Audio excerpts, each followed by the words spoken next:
500 anchor and warships dropped from probability drive, and then their massive engines died. No plasma fire streaked across the void to meet them. No proximity alarms shrieked on the dreadnought's bridge.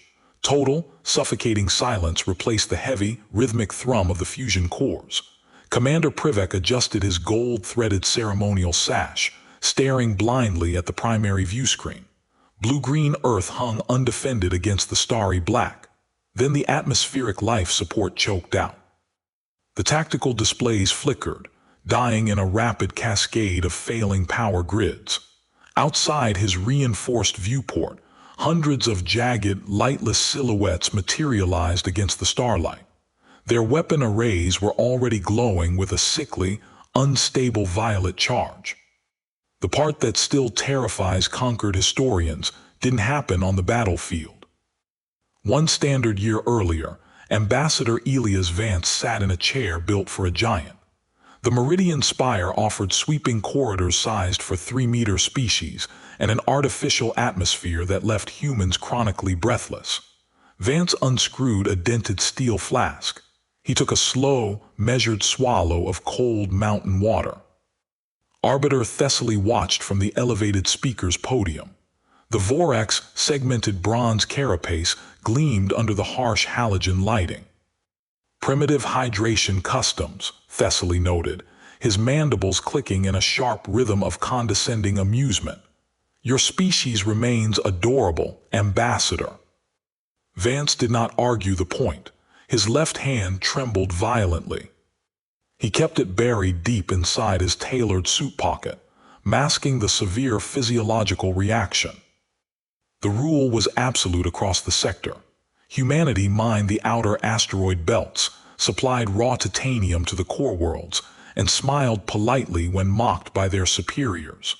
Earth's reported military capacity stood at a heavily monitored 15%. The Conquered Intelligence Division assumed this figure represented total transparency. They observed exactly what Vance permitted them to observe. Vance spent his days carefully analyzing the architectural dominance of the spire. The sheer scale of the vaulted doorways served as a psychological weapon against junior members. It forced smaller species to physically stretch, to look up constantly, to adopt a subconscious posture of supplication. He memorized every subtle structural aggression, or rather, he archived them. Earth had prepared for this exact dynamic for 4 decades. The mask of compliance provided their heaviest, most impenetrable armor. Tension finally snapped on a Tuesday. The Xeran hegemony deployed 37 Black Chiton cruisers to the Ashfall colony. The orange sky above the human settlement darkened instantly with descending hulls. A Xeran Warmaster transmitted a strict 6-hour evacuation order, citing conquered law that protected only those capable of protecting themselves. Ashfall's garrison commander stood in a dusty colonial plaza and outright refused the directive. A quantum relay burst shot toward Earth. 3 minutes later, the High Command reply arrived. It was not an evacuation protocol. General Petra Okonkwo managed the entire theater from a classified facility designated the Hollow. Built inside an excavated Ceres-class asteroid, the command center emitted 0 external thermal signatures. She spoke entirely in sterile percentages and never blinked during tactical reviews. Deploy the veil, she ordered the quiet room. The human probability drives defied established galactic physics, an utter impossibility. 12 unmarked patrol craft translated into the Ashfall sector without using conventional warp lanes. They recalculated their coordinate likelihoods, existing as flickering, translucent ghosts on Xeran sensors. They remained mathematically present and absent until the exact millisecond their targeting computers locked. For 3 agonizing minutes, planetary shields buckled under the kinetic impacts of the panicked Xeran cruisers. A 7-year-old colonist huddled in a subterranean transit tunnel, clutching a chalk drawing of a green valley. The shockwaves fractured the reinforced concrete above her. Then the visual feed showed 15 Xeran cruisers vanishing in a flash of soundless violet light.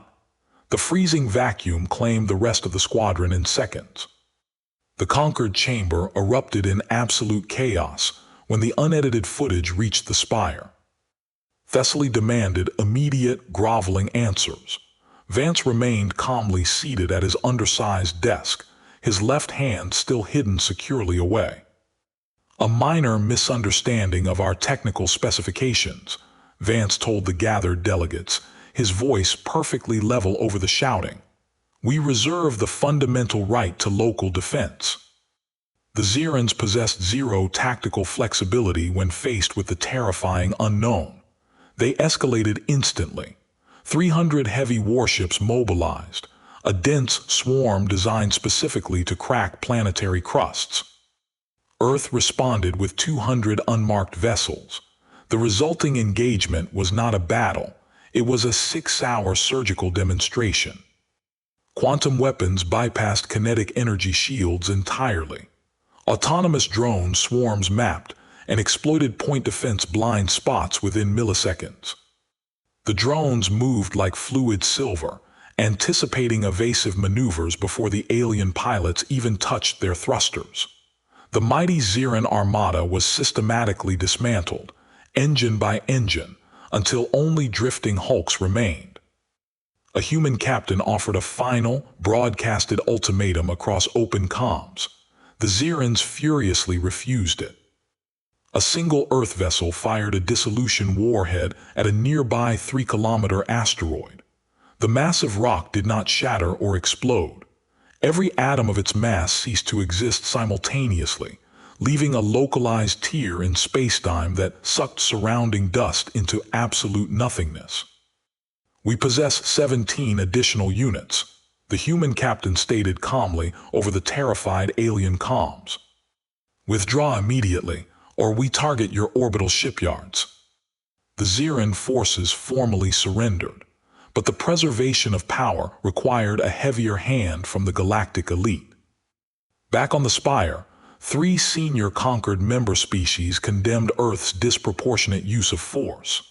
The Vex, the Corin Unity, and the Belter Collective rapidly drafted a formal censure motion, aiming to strip humanity of its mining rights.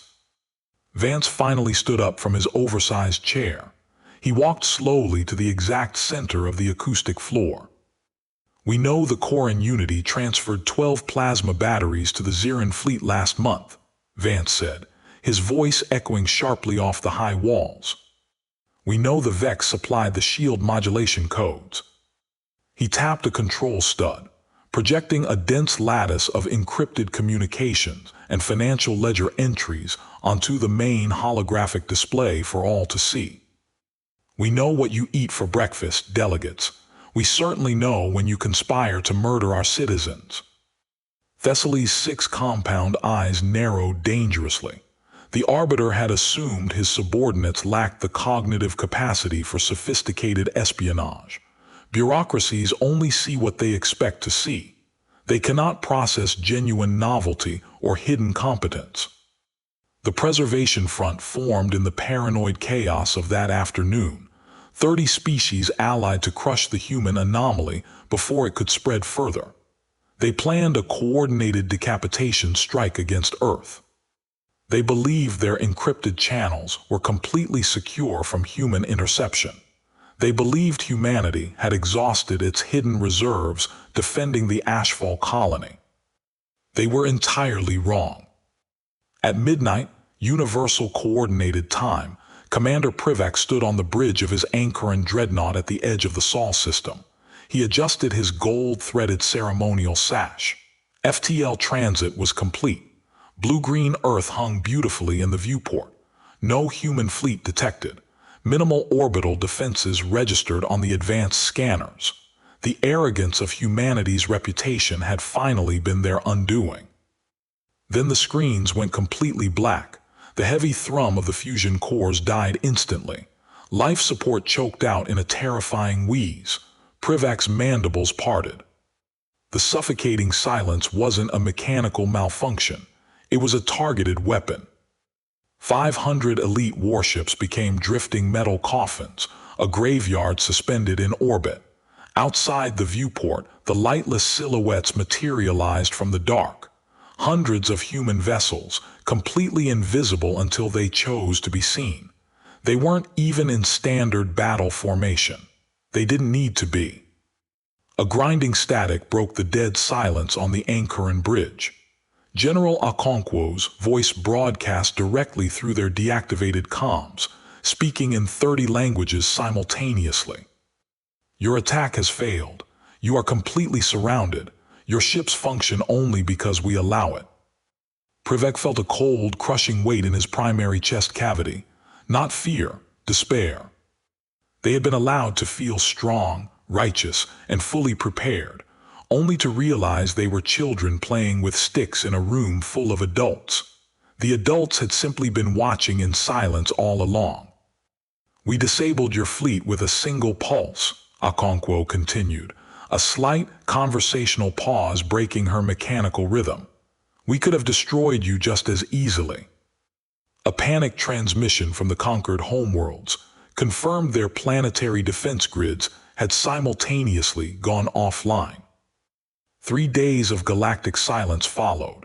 No council sessions convened. No trade negotiations occurred. The preservation front dissolved without a single human shot fired in anger. The galaxy broadcast the chilling footage of the frozen fleet on a continuous, unbroken loop. Arbiter Thessaly did not speak to Vance for a full week.